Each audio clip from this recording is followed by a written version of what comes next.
মানিকগঞ্জে কন্যা শিশুর মৃতদেহ উদ্ধার, গণপিটুনিতে অভিযুক্তর বাবা ও চাচা নিহত। রাঙামাটিতে গুলিতে ইউপিডিএফ এর যুবনেতা নিহত।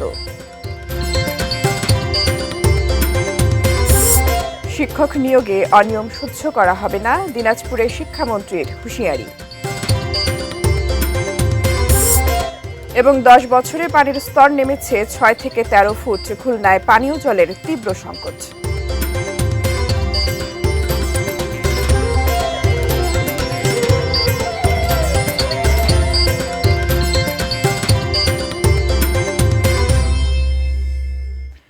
এটিএন নিউজ দেখছেন।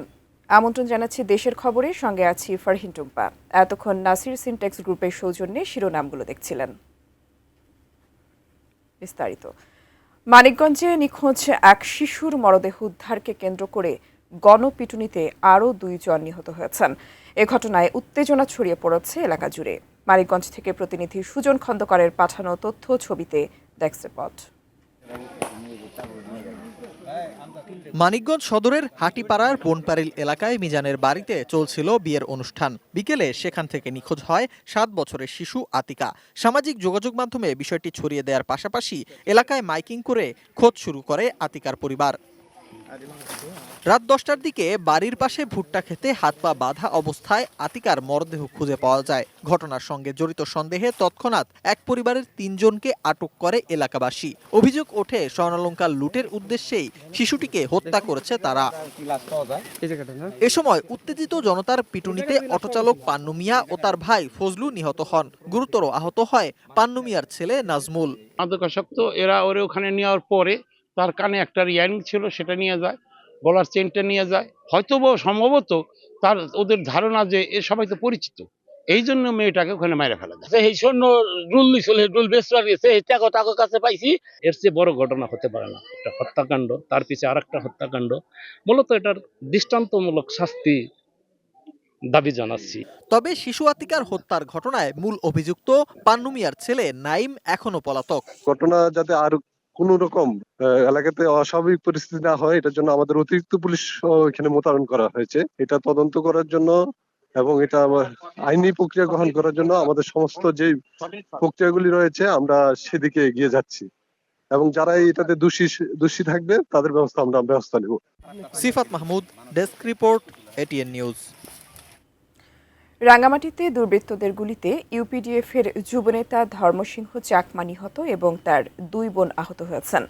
প্রতিবাদে প্রায় 2 ঘণ্টা রাঙামাটি খাগড়াছড়ি সড়ক অবরোধ করে রাখে বিক্ষুব্ধ জনতা। নিহত ধর্মসিংহ চাকমা পাহাড়ের রাজনৈতিক দল ইউপিডিএফ এর অঙ্গ সংগঠন গণতান্ত্রিক যুব ফোরামের কেন্দ্রীয় সহসভাপতি ছিলেন। স্থানীয়রা জানান, সকাল 7টার দিকে কুতুকছড়ি আবাসিক এলাকায় নিজ বাসায় ছিলেন তিনি। এমন সময় প্রায় 20 জনের একটি সশস্ত্র দল বাড়িটি ঘিরে ফেলে। ধর্মসিংহ পালানোর চেষ্টা করলে অস্ত্রধারীরা তাকে ব্রাশফায়ার করে, ঘটনাস্থলেই মারা যান তিনি। এ সময় তার 2 বোনও গুলিবিদ্ধ হন। ইউপিডিএফ সদস্যরা এই ঘটনার জন্য জনসংহতি সমিতি জেএসএস কে দায়ী করেছে। তবে এ বিষয়ে জেএসএস এর কোনো বক্তব্য পাওয়া যায়নি।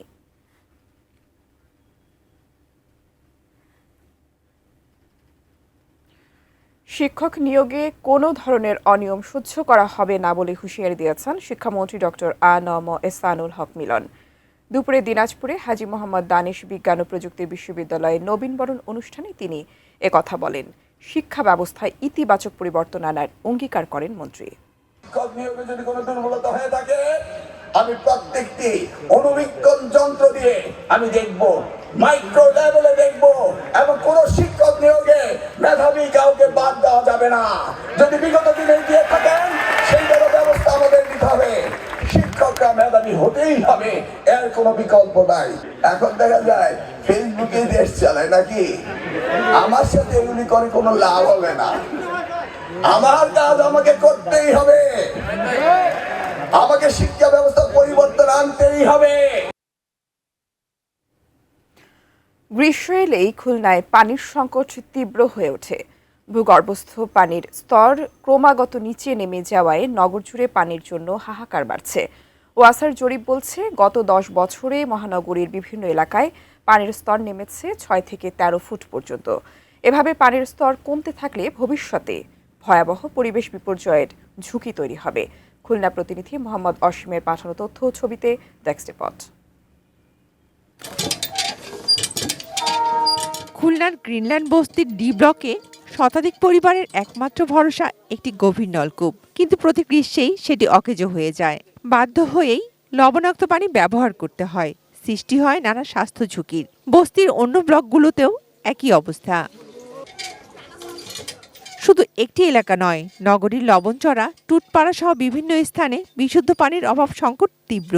আমরা মরতে আছি, আমরা মেলা কষ্ট করতে আছি, একটু নাইতে পারি না, পানি কলে ওঠে না, ওঠে।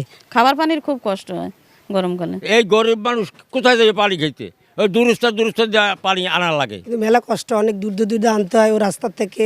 অনেকেই সাবমার্সিবল পাম্প বসালেও কাঙ্ক্ষিত সমাধান মিলছে না। পানির স্তর অনেক নিচে নেমে যাওয়ায় কাজ হচ্ছে না এভাবেও। এই নোনা পানির যে সংকট, আমাকে মানে হেভি দুর্ভোগের জায়গায় আছি। কষ্ট করে আবার স্কুল থেকে আসি, কষ্ট করে আবার পানি আনা আরো কষ্ট হয় না? এক কষ পানি আনতে 3-4 ঘন্টা লাগে পানি আনতে। এই অবস্থায় সাবমার্সিবল পাম্প ব্যবহারে নীতিমালা প্রণয়ন এবং নিরাপদ পানি সরবরাহ বাড়ানোর দাবি জানিয়েছে নগরীর বাসিন্দারা। ভূগর্ভস্থ পানি ব্যবহার করলে একটা সময় আসলে এর শেষ হয়ে যাবে। আমরা সেই অশনি সংঘাত অনেক আগের থেকেই দেখতে পাচ্ছি, অথচ ওয়াসাটা ইঞ্জিনিয়ারিং একটা অফিস হওয়া সত্ত্বেও তারা কিভাবে এই ডিপ টিউবওয়েল বসানোর তারা প্রকল্প হাতে নিলেন বা অনুমতি তারা দিয়ে থাকেন, এটি আমাদেরকে বিস্মিত করে। খুলনায় সুপেয় পানি সংকট নিরসনে নতুন প্রকল্প হাতে নেওয়ার কথা জানিয়েছে ওয়াসা। যে অঞ্চলগুলোতে এই জাতীয় সমস্যা আছে সেখানে 75টি ডিপ টিউবওয়েল এবং সাথে সাথে পানির ডেডিকেটেড আলাদা লাইন সেখানে স্থাপন করার প্রক্রিয়ার মধ্যে আছে এবং ইতোমধ্যে আমাদের বেশ কিছু টেন্ডার হয়ে গেছে। Shakil Aziz, desk report, ATN news. বর্ষবরণের খবর। ফেনীর পিটিআই স্কুল মাঠে পহেলা বৈশাখ থেকে চলছে 5 দিনব্যাপী লোকজ মেলা। নানা বয়সী মানুষের ভিড়ে মেলা জমজমাট। সংসারের প্রয়োজনীয় নানা সামগ্রীর পাশাপাশি বিক্রি হচ্ছে নানা রকম খাবার দাবার এবং শিশুদের খেলনাও। মেলা থেকে সরাসরি যুক্ত হচ্ছেন প্রতিনিধি দিদারুল আলম। দিদারুল আলম, আপনি কেমন দেখছেন মেলা, জানাবেন আমাদের।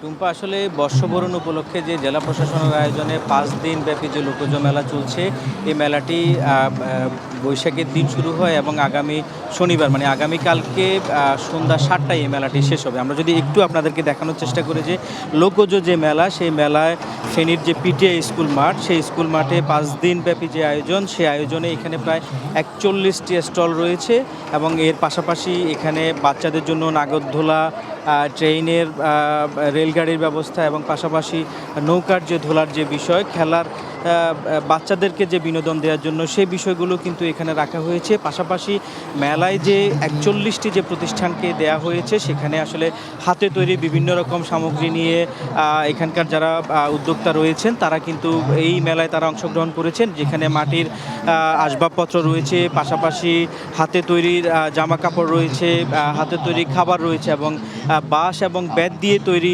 যে সকল সামগ্রীগুলো, সেগুলো কিন্তু আসলে আমরা এই মেলায় দেখতে পাচ্ছি। এবং এখানে কিন্তু প্রতিদিন 3টা থেকে আমরা এখানকার যে জেলা প্রশাসনের যে আয়োজন, সেখানে আসলে সাংস্কৃতিক অনুষ্ঠানের আয়োজন রাখা হয়েছে। সেখানে 3টা থেকে সাংস্কৃতিক অনুষ্ঠান ঠিক সন্ধ্যা 7টা পর্যন্ত এখানে অনুষ্ঠানটি চলে এবং এই ফেনীর জেলাতে যতগুলো সাংস্কৃতিক সংগঠন রয়েছে, সে সকল সংগঠনগুলো কিন্তু এই যে সাংস্কৃতিক অনুষ্ঠান, সেখানে তারা অংশগ্রহণ করে গান, নাচ, আবৃত্তি সহ তারা বিভিন্ন রকম সাংস্কৃতিক অনুষ্ঠান কিন্তু তারা এখানে প্রদর্শন করছেন। এবং এর পাশাপাশি আসলে সারাদিন কিন্তু এটি মূলত মেলাটি শুরু হয়েছে দুপুরের পর থেকে এবং 3টার পর থেকে কিন্তু আমরা দেখতে পাচ্ছি যে এখানে দর্শনার্থী যারা রয়েছেন তাদের কিন্তু একটা ভিড় কিন্তু দেখতে পাওয়া যাচ্ছে। এবং যখন আসলে একটু রোদের তীব্রতা কমে যাবে তখন কিন্তু এখানকার যারা মেলায় ঘুরতে আসবেন দর্শনার্থী, তারা কিন্তু তাদের উপচে পড়া একটা ভিড় কিন্তু আমরা প্রতিদিন লক্ষ্য করছি। এর পাশাপাশি এখানে যারা যে সকল প্রতিষ্ঠানগুলো আসলে এই মেলায় এসেছে, তারা কিন্তু আসলে বলছে যে তাদের অন্যান্য বারের তুলনায় কিন্তু তাদের বেচা বিক্রিও ভালো এবং যারা দর্শনার্থী যারা আসছেন, যারা মেলায় আসলে এসে দেখছেন এবং কেনাকাটা করছেন, তারাও বলছেন যে এই যে আসলে বর্ষবরণ উপলক্ষে যে লোকজ যে মেলার আয়োজন করা হয়েছে, এই মেলার কারণে কিন্তু আসলে জেলার যে সকল জায়গায় ছড়িয়ে ছিটিয়ে থাকা যে সকল লোকজ যে সকল শিল্পগুলো রয়েছে, যে পণ্যগুলো রয়েছে, তারা আসলে মেলায় এসে তারা দেখে কিনতে পারছেন বলে তারা আমাদেরকে এখানকার যারা দর্শনার্থী রয়েছেন তারা আমাদেরকে জানিয়েছেন। এবং এর বাইরে আসলে যদি বলি দীর্ঘদিন ধরে আসলে বিভিন্ন রকম মেলা অথবা মানুষের যে ঘুরতে যাওয়ার যে বিষয়গুলো, এই বিষয়টা আসলে বর্ষবরণের যে মেলার লোকজ মেলার আয়োজন হয়েছে সেখানে আসলে দর্শনার্থী যারা আসছেন তারা বলছেন যে এরকম যে মেলাটি হওয়ার কারণে কিন্তু তারা আসলে বেশ ভালো উপভোগ করতে পারছে বলে তারা আমাদেরকে জানিয়েছেন। এবং এখানকার যারা মেলা আয়োজন করেছেন জেলা প্রশাসন থেকে, তারাও বলছেন যে লোকজ মেলাটি যেন নির্বিঘ্নে এবং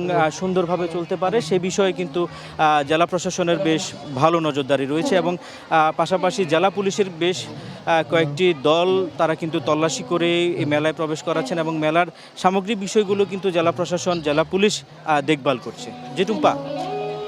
আপনাকে ধন্যবাদ। দর্শক, ফেনীতে 5 দিন ব্যাপী লোকজ মেলা চলছে এ সম্পর্কে জানাতে সরাসরি যুক্ত ছিলেন প্রতিনিধি দিদারুল আলম। দর্শক, এই পর্যায়ে নিচ্ছি ছোট্ট একটা বিরতি, এরপর আরও থাকছে।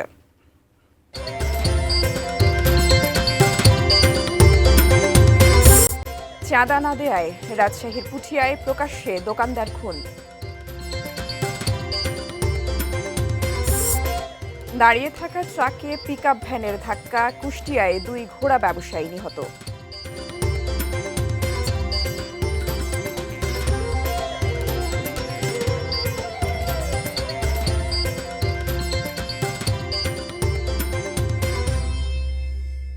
বিরতির পর আবারও স্বাগত।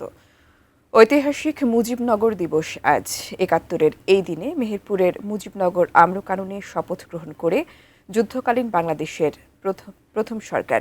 দিবসটি উপলক্ষে সকাল ৯টায় মুজিবনগর উপজেলা মুক্তিযোদ্ধা সংসদ ও মুক্তিযোদ্ধার সন্তান কমান্ডের উদ্যোগে মুজিবনগর স্মৃতিসৌধে জাতির শ্রেষ্ঠ সন্তানদের প্রতি শ্রদ্ধা নিবেদন করা হয়।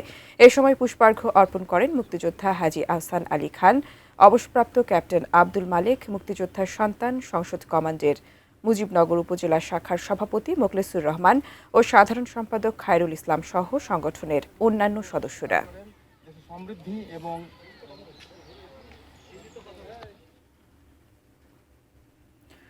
চাঁদা না দেওয়ায় এক মাদকাসক্তের ছুরিকাঘাতে প্রাণ হারালেন মুদি দোকানি মামুনুর রশিদ জুয়েল। রাজশাহীর পুঠিয়া পৌরসভার কাউন্সিল বাজারে আজ সকাল 6:30টার দিকে এই ঘটনা ঘটে। আশপাশের লোকজন ঘাতক মাইনুলকে ঘটনাস্থলে আটক করে। পুলিশ ও প্রত্যক্ষদর্শীরা জানান, সকালে জুয়েলের দোকানে গিয়ে মাদকাসক্ত মাইনুল চাঁদা দাবি করে।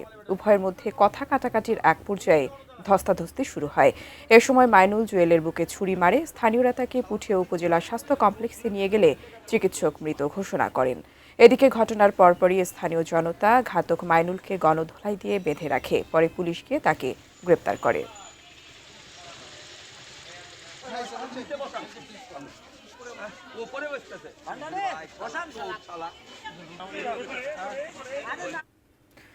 কুষ্টিয়ায় ট্রাক পিকআপ ভ্যানের সংঘর্ষে 2 জনের প্রাণহানি ঘটেছে।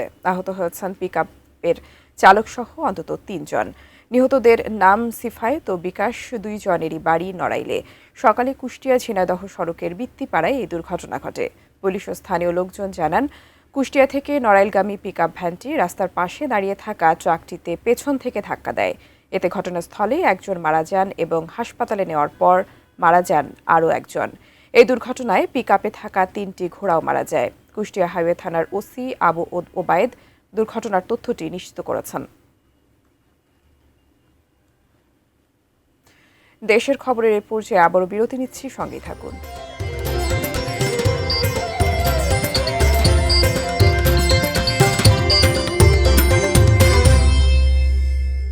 বিরতির পর আবারও স্বাগত। খুলনার ফুলতলায় দুর্বৃত্তের ছুরিকাঘাতে প্রাণ হারিয়েছেন সাব্বির নামে এক যুবক। একই ঘটনায় নীরব নামে আরেকজন গুরুতর আহত হয়েছেন। গত রাতে এই ঘটনা ঘটে। নিহত সাব্বির ফুলতলা উপজেলার দামোদর ইউনিয়নের বাসিন্দা। গুরুতর আহত নীরবকে খুলনা মেডিকেল কলেজ হাসপাতালে ভর্তি করা হয়েছে। জেলার অতিরিক্ত পুলিশ সুপার আবির সিদ্দিকী শুভ্র জানান, হামলাকারী ও হতাহতরা পরস্পরের বন্ধু। 4 থেকে 5 দিন আগে তাদের মধ্যে মতবিরোধ হয়। সেই বিরোধের জের ধরেই এই হত্যাকাণ্ড বলে প্রাথমিকভাবে ধারণা করা হচ্ছে। ঘটনার বিস্তারিত জানতে তদন্ত শুরু করেছে পুলিশ। মানিকগঞ্জে ফুলের বাজারে ধস নেমেছে। চাহিদা কমে যাওয়ায় দাম নেমেছে তলানিতে। লোকসানে পড়েছেন চাষি, বিক্রেতা উভয়ই। জেলার সিংগাইরের জয়মণ্ডপ, কানাইনগর ও কাশিমনগর সহ বিভিন্ন এলাকায় বাণিজ্যিকভাবে চাষ হচ্ছে গোলাপ, রজনীগন্ধা, জারবেরা ও বেলি সহ নানা জাতের ফুল। ক্ষেত ভরা ফুল থাকলেও নেই ক্রেতা। চাহিদা কমে যাওয়ায় দাম কমেছে অস্বাভাবিকভাবে। উৎপাদন খরচ তুলতেই হিমশিম খাচ্ছেন চাষিরা। একই সংকটে পড়েছেন ফুল বিক্রেতারাও। বাজারে ক্রেতা কম থাকায় বিক্রি নেই বললেই চলে। আগে দিনে 8 থেকে 10 হাজার টাকার ফুল বিক্রি হলেও এখন 2 থেকে 3 হাজার টাকাও হচ্ছে না। অনেক ফুল ফেলে দিতে হচ্ছে। চাষি ও ব্যবসায়ীরা বলছেন, নির্বাচন, রমজান, ঈদ সহ বিভিন্ন দিবসে প্রত্যাশিত চাহিদা না থাকায় পুরো সরবরাহ ব্যবস্থায় ধস নেমেছে। ফুল যে অনুপাতে বাগানে ফুল আছে, ঢাকা বিক্রি করে আমরা ওইভাবে টাকা আনতে পারতেছি না। আমাদের ক্ষেতের ফুল খেতেই নষ্ট হচ্ছে।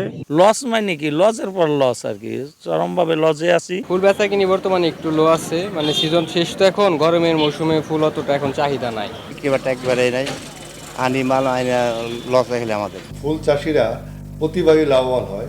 এখন কোনো কারণে ফুলের দাম কম থাকলেও আমরা আশা করছি সামনে সেটার দাম বাড়বে। শেষ করব দেশের খবর, তার আগে নাসির সিনট্যাক্স গ্রুপের সৌজন্যে শিরোনামগুলো জানাবো আরও একবার। মানিকগঞ্জে কন্যা শিশুর মৃতদেহ উদ্ধার, গণপিটুনিতে অভিযুক্তর বাবা ও চাচা নিহত। রাঙামাটিতে গুলিতে ইউপিডিএফের যুবনেতা নিহত। শিক্ষক নিয়োগে অনিয়ম সহ্য করা হবে না, দিনাজপুরে শিক্ষামন্ত্রীর হুঁশিয়ারি। 10 বছরে পানির স্তর নেমেছে 6 থেকে 13 ফুট, খুলনায় পানীয় জলের তীব্র সংকট। চাঁদা না দেয়ায় রাজশাহীর পুঠিয়ায় প্রকাশ্যে দোকানদার খুন। এবং দাঁড়িয়ে থাকা ট্রাকে পিকআপ ভ্যানের ধাক্কা, কুষ্টিয়ায় 2 ঘোড়া ব্যবসায়ী নিহত।